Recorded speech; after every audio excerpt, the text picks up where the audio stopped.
Ulahay, pagkabanhaw, Domingo. It's going to be the best resurrection Sunday morning for you, your families. Ako nagatuo nga kini ang pinaka-the best nga resurrection Sunday sa imuha o sa tibok-tibok pamilya. Because God is always progressing, never regressing behind. Tungod niya katong Diyos kanunay abante dili maatras. Bible says the path of the righteous grows more, shines brighter and brighter. Ang Biblia nagaingon ka atuan kinabuhi ko ng mga matarong magkahayag. It's resurrection Sunday morning, and we know the timeless sacrifice of Christ Jesus. 3 days ago, He laid down His life on the cross. Palihog sa kuha nila nadar niya itong monitor. Nag-listen to get the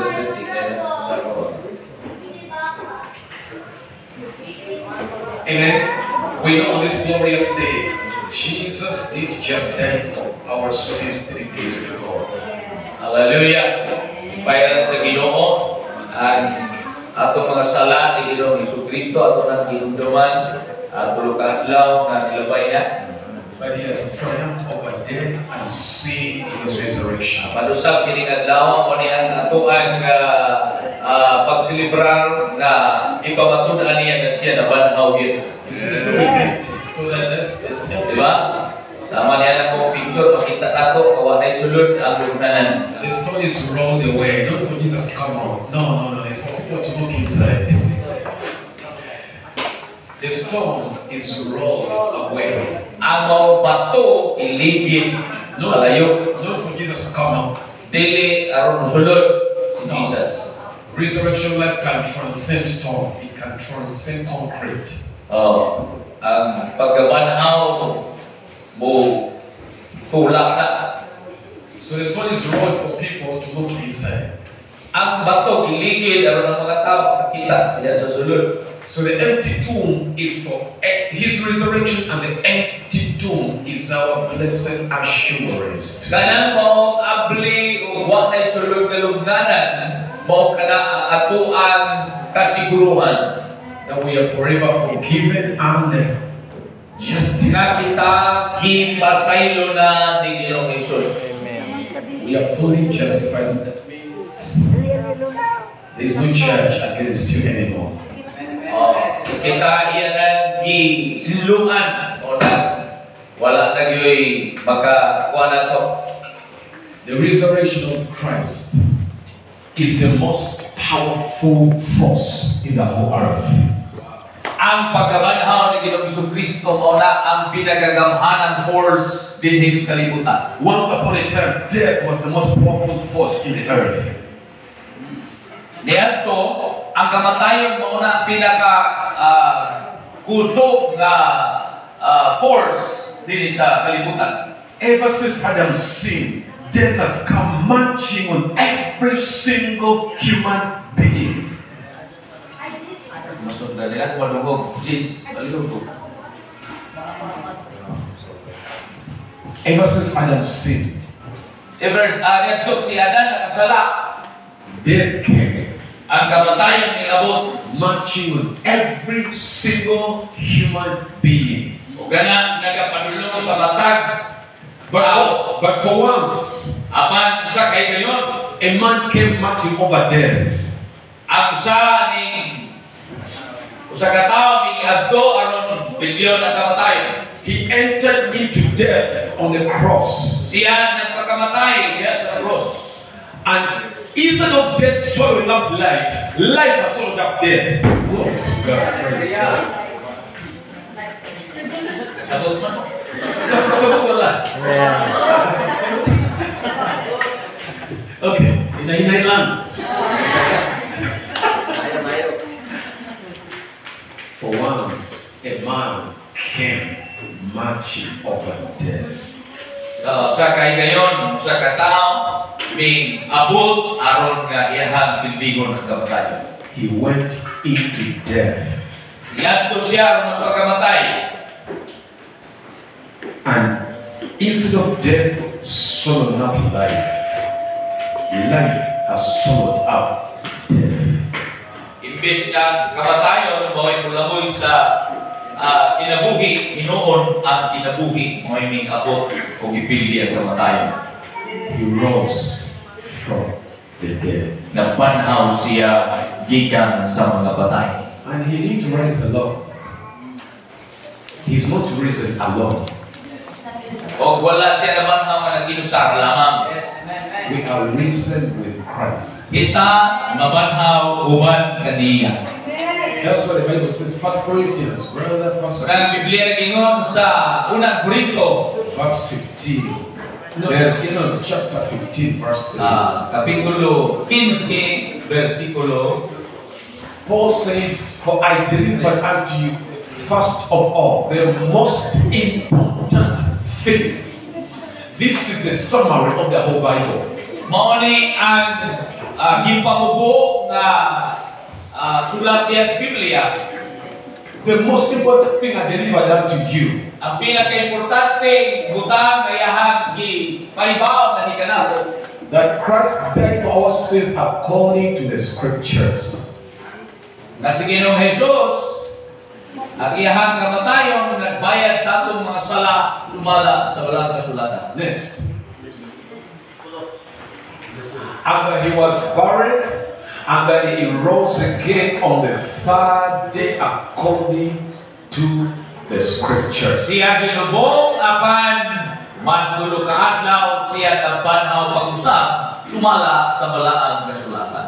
Jesus didn't just die 3 days ago on the cross, folks.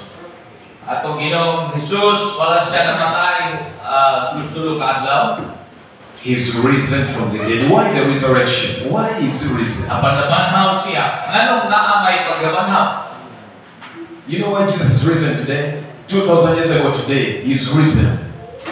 Sobra 2,000 anyos na katuigan nilabay, nabanhaw siya. The devil is defeated. Death conquered. The saints, we are glad. That's why we are celebrating. Busa, mao kana ang pagpamatud nga ang atong Ginoo nabanhaw atong mga sala gipasaylo na mao na kita karon kag selebrar kag dunumdum niini. Now, why the resurrection? Nganong dunay tinatawag pagkabanhaw? And did you know Jesus not just risen, but he's also seated now? O naibaw ka nga wala na siya nabanhaw karon naglingkod siya. Hello. Look at this, Ephesians chapter 1, Tanawa ang Efeso kapitulo 1, verse 2. versikulo 2. You have it? Nadia, Ephesians 1, Efeso 1, verse 3. No, Ephesians 2, excuse me, 2, verse 3. chapter 2, verse 3. Are you there?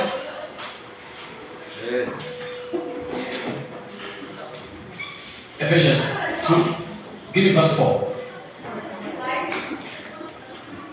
But God was rich in mercy because of his great love. I love that. He loved us. Next verse.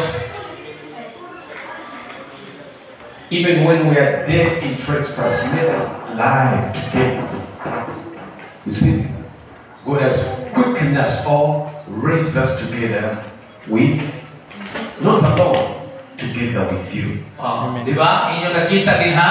Nga kita uban kang Kristo iyang gibanhaw, gituboy. So actually, we are risen people. Hello. O busa karon ikaw binanhaw tao. You know you're risen people, you don't know. Kay ba ka nga ikaw binanhaw? But what do you mean? My Oh, Hello.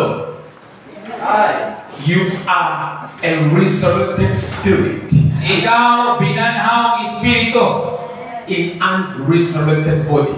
diha sa usa ka lawas nga madugta. You are risen people and alive in Christ. Kita gibanhaw nga katawhan o kita buhi diha kang Kristo. Ephesians chapter 1, verse Diha 21. tanaw Efeso kapitulo 1, Verse 21. versikulo 21. Look at this verse, people. O tanawa kini mo mga bersikulo. Why is Jesus raised from the dead? Look at this. Anong si Ginoong Jesus gibanhaw gikan sa mga patay?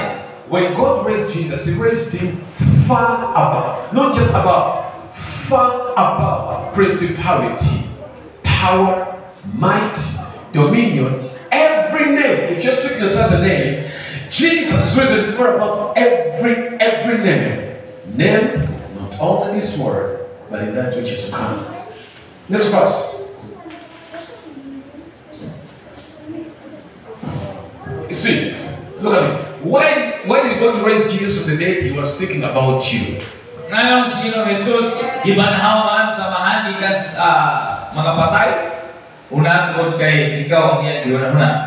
When God raised Jesus from the dead, He had you in mind. Ngayon gibanhaw si Jesus ikan sa mga patay tungod kay ikaw o na sa iyahang nauna. Look at this. And He has put all things that includes Satan, evil spirits. Iyahang gibutang ang tanan apil ng yawa o ang mga datang espiritu. Death, poverty, sickness and disease. Kamatayon, kapobrehon, balatian. Aging, name the list. All things are put where under.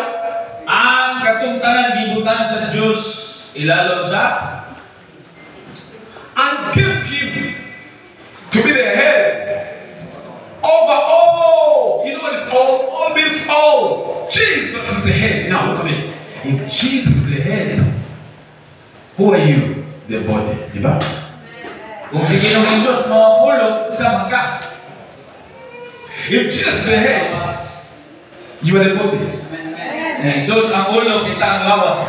And God has made all things under your feet. You are the body. Ang Diyos nagbutang sa tanan ng mga katugisulti niya, mga dautang-butang ilalom sa atong mga tingin. For the benefit of you, the church. Can you see that? Praise God. Wow. Sa benepisyo nimo o sa iglesia. So where is the church now?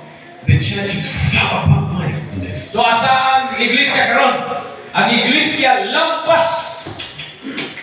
Do you see us so far above or you see us so far problems? Kung sa inyo nakita, kato bang paibabaw o katong problema o kung sa bang mga pagkinahalan? Hello! We ask them, how are you doing under the problem? No, you are above the problems. Lord. Ang problema ayaw, tungod kay ikaw, lapas sa talang mga problema. Hello! You are far above, not just above. Far above. Ginonin ha, sobra pa sa taas, layo kayo. Far above principality, Satan himself. You are far above stress, depression, far above. Lampas mga prinsipalidad, lampas ni Satanas mismo, lampas sa mga kamatayan sa mga problema. So Jesus is not just risen, he sat down. So si Ginoong Jesus, wala lang kay nabanhaw, karon naglingkod siya diha sa trono sa iman. For the benefit of you. Karon ihatag ang benepisyo kanato. And the Bible says, as he is Biblia naglingon-ingon na siya risen this resurrection Sunday morning, nabanhaw sa manini atong islibrar nga Resurrection Sunday. so are you Mao man ikaw sa risen mabanhaw. in Christ. Uban ka Kristo. Hello. Hello. How about if I tell you, Unsa ka kung istoryahan ta mo? if you don't try to understand these things, you'll be confused. Take it by faith, huh? Ayaw lang ninyo kayo kanabitang usaha kay basi og malibog mo. Dawatan niya kanan yes pagtuo. So some of you are wondering, Rupan ninyo brother. but I'm still here. How can you say I'm risen? I'm still here. Una nung may mga nagdabanhaw niya aron niya pagkalit. Even the apostles were confused. Bisan pa ang mga apostolis ko no, nalibog sila. Many of them need to believe in the resurrection, actually. Uban nila pakasabot sa pagkabanhaw. They didn't believe. They saw Para Jesus. mamutuo. They saw him dying on the cross. Si Ginoong Jesus nakakit-an nga bilansan sa cross. Many of them, the apostles, disciples, they didn't understand why he's dying on the cross. The revelation came later through Apostle Paul. Ang mga pagpadayang wa nila nasabtan kung gilansan sa cross apan sabtan nila after kadiya nga si Pablo na ang nagpasabot nila ni. Hello, are you there? You are risen with Christ. Banhaw tauhan kang Kristo. Now, why the resurrection? I want to share something very, very important this morning to teach how to walk in this resurrection power which is inside you. Are you there? How many want to in the resurrection life? Isa gusto pagkamanhaw kinabuhi. Banhaw kinabuhi. This most powerful force in this earth right now. Ini mao ni dapat ang pinagagamahanan ka force ini How many kalibutan. want to in resurrection power? How many? Sa gusto niya ng gahom sa pagkabanhaw. And do you know life is what produces everything? O kabalo ba ka na kinabuhi mo na ang produce sa tanan? A dog life produces what? Ang kinabuhi sa iro nag-produce unsa? What does it produce? Ito'y That's a dog life. It produces barking. para kini. Aw. You got to think. That is called a dog life. It produces barking. Mana kinabuhi sa iro aw. Miming produces what? Ang iring sa iyahan. Meow. See, the cat life produces meow. Kinabuhi sa iring meow. That is called the cat life.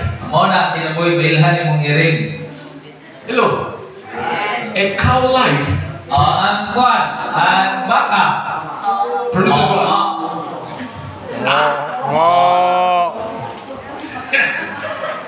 The human life, Ang kinabuhi sa tao. because it is corrupted with sin, Tungod kay kini na puno sa sala. it is not producing life. It's producing vulgarity. It's producing profanity. And many of them, they are boasting of this vulgarity. They produce that. It's so sad. The human life is corrupted with sin. Mao na ang kinabuhi sa tao, wala na nagdaot tungod sa sala. Look at them social media, boasting of all this pride Awal niya sa social media, grabe mga paghambog.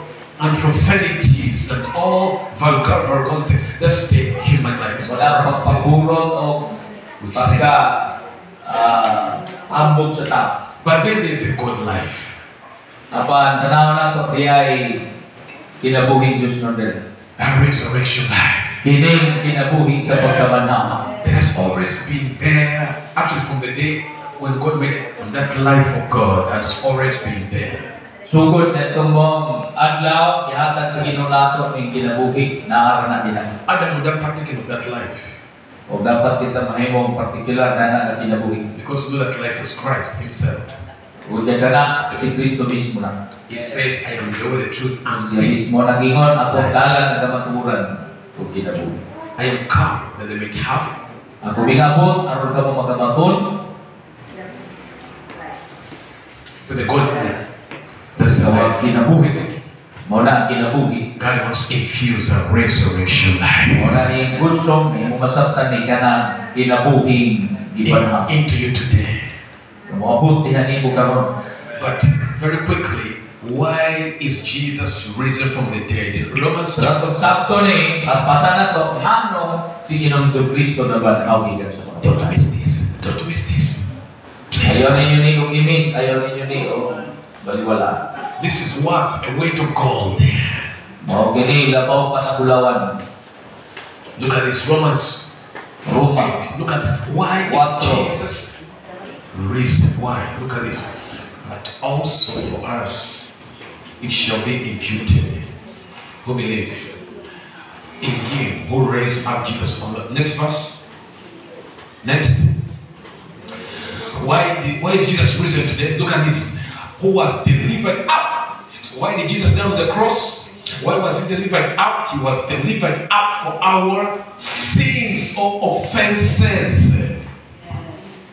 We need to first understand that. Why is Jesus delivered on the cross? Why? Ngano si Jesus diadto kadto sa cross. It is because it is by means of our sins, offenses, He was delivered out. Tungod sa atong mga sala, mao na si Jesus gilan sa dito sa cross. And why is he raised from the dead today? Why? Ngano siya gibanhaw sa? Ngano? Why is he risen today? Ngano nabanhaw si Jesus? It is because we have been declared the righteousness of Aron kita God. ikadeklarar nga kita mao ang pagkamatarong ni Ginoong Hesus. This is the resurrection. Why is Jesus risen? Because listen, folks, he is not risen God to forgive us. Oh no, that is error. Oh, That is error. dili lang kay gibanhaw siya aron ato madawat ang tanan kapasayloan, dili lang dugo. He's not raised God to make you righteous. No, that is error. Because he has been forgiven. Because we are forgiven Tungod kay kita gipasayo and we are declared righteous. o gideklarar nga tarong.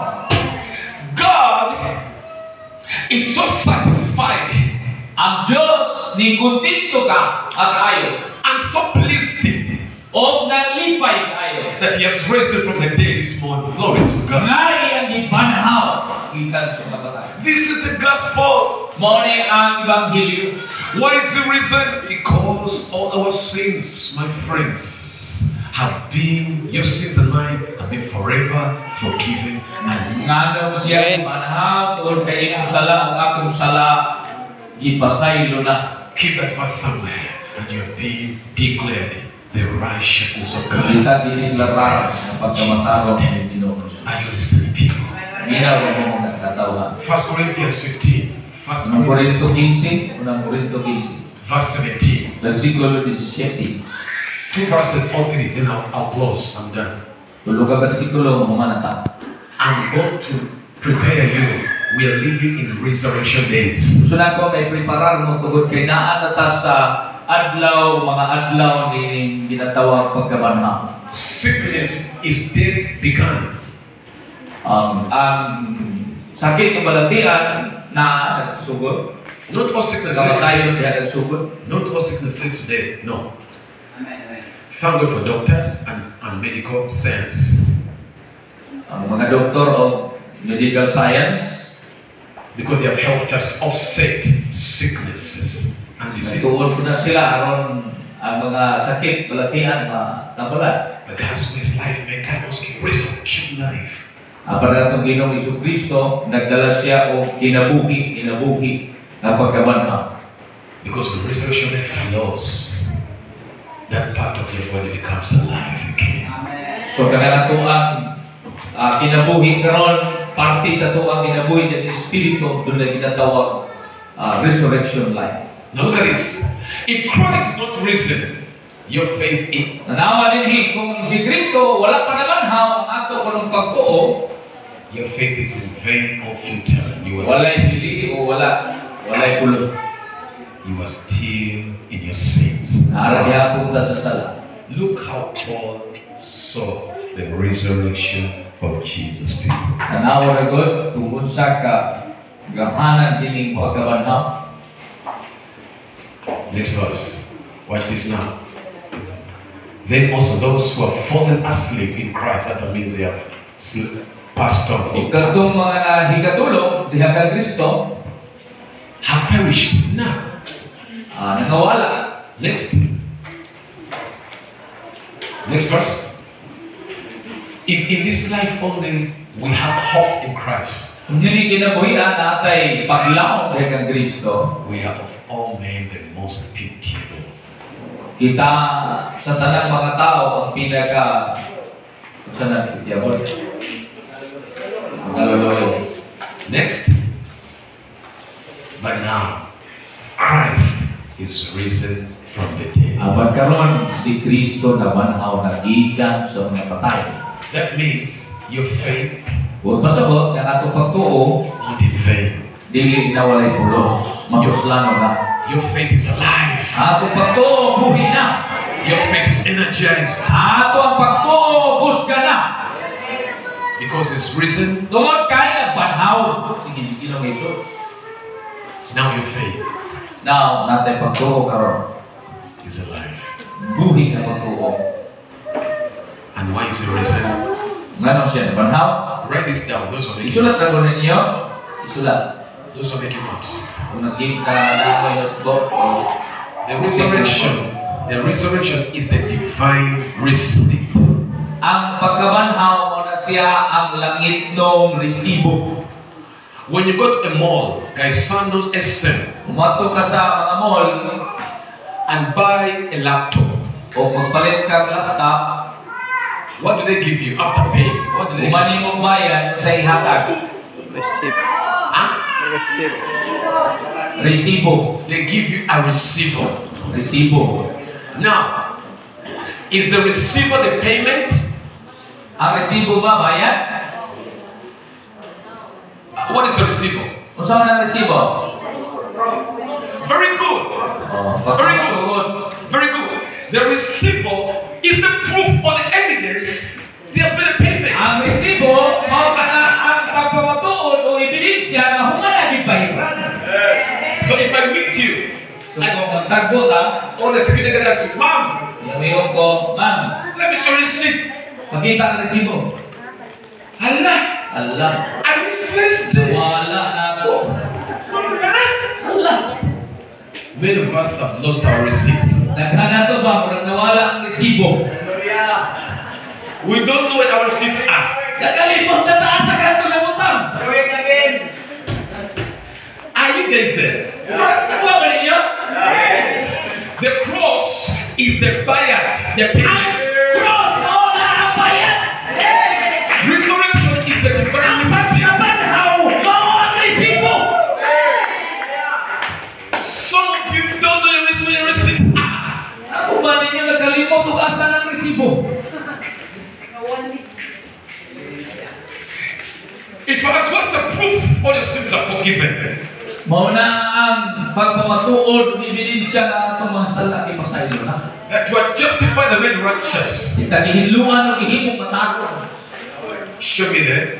Resurrection is my divine receipt. Ay, pakita ang resibo. Ang pagkabanhaw, mao na ang resibo. Resurrection is my evidence. Mao na ang ebidensya. It's my proof Mao na ang pagpamatuod. that the finished work of Christ has justified me. Na ang gihuman ni Ginoo sa Kristo dito sa cross.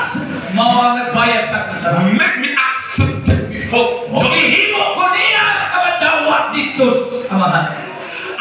And because I'm forgiven and righteous in the risen state of Kung Christ. tungod kay ako gipasaylo na gihimo matarong. Now, Karon, no church against me anymore. wa nay maka sana naging sa ko. What I can expect now Unsa may akong ekspekta ron? is the Lord is with me to supply every single need.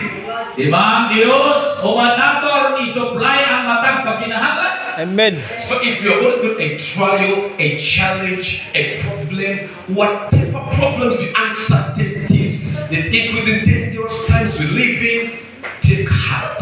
Rest assured. Rest assured, child of God. You have unshakable hope.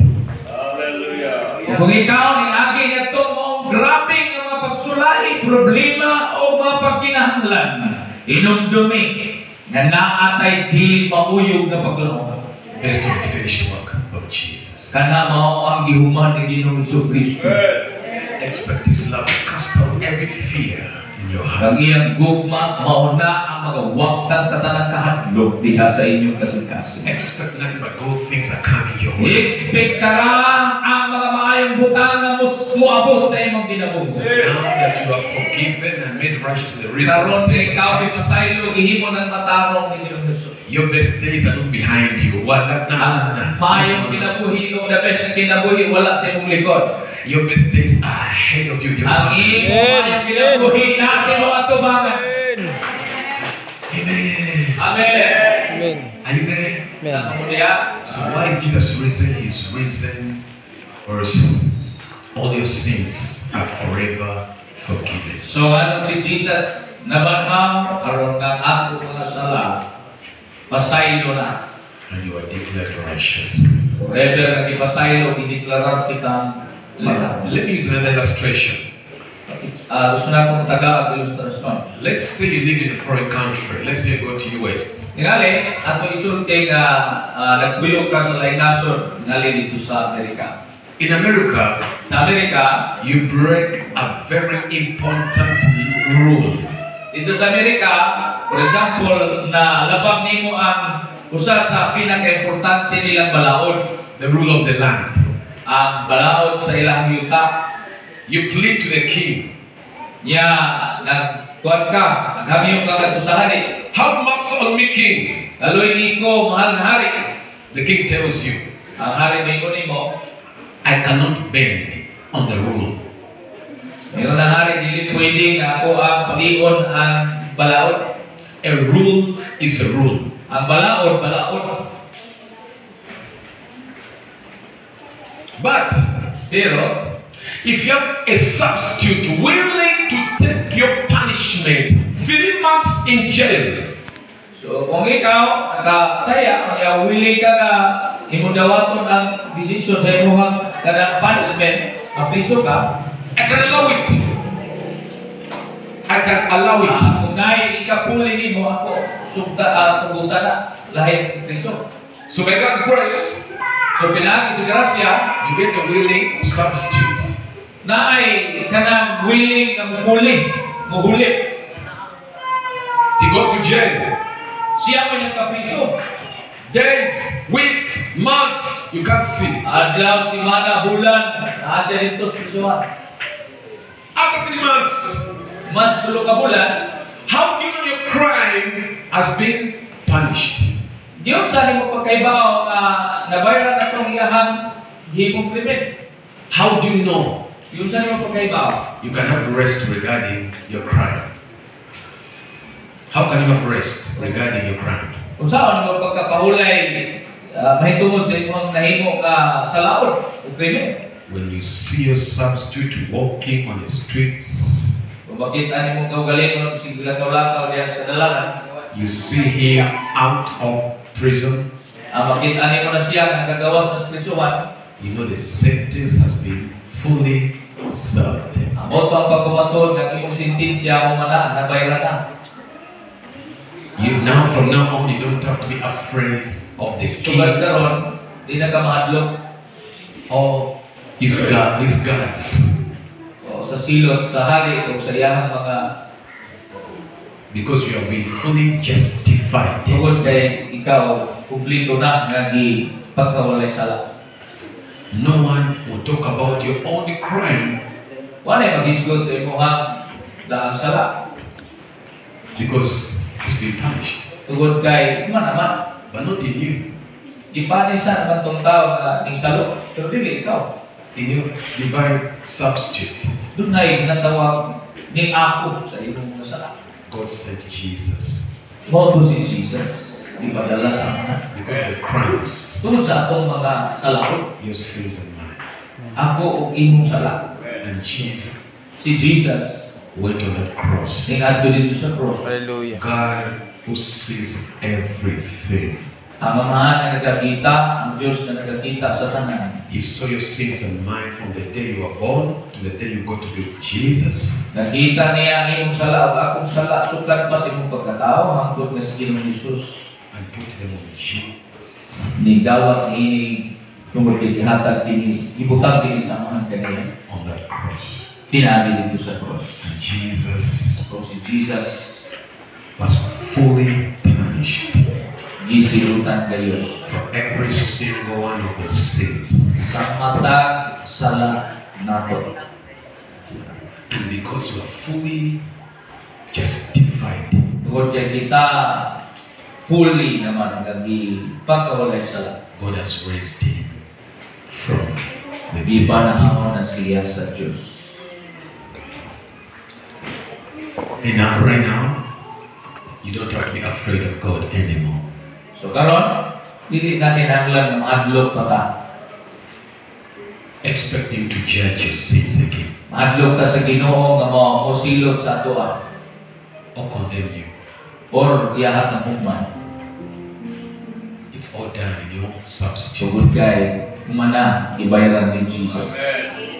Now, Karon, the justice of God, the righteousness of God is on your side. ang pagkamatarong sa Diyos na nga nato. is on your side, demanding, Na pabor na nato.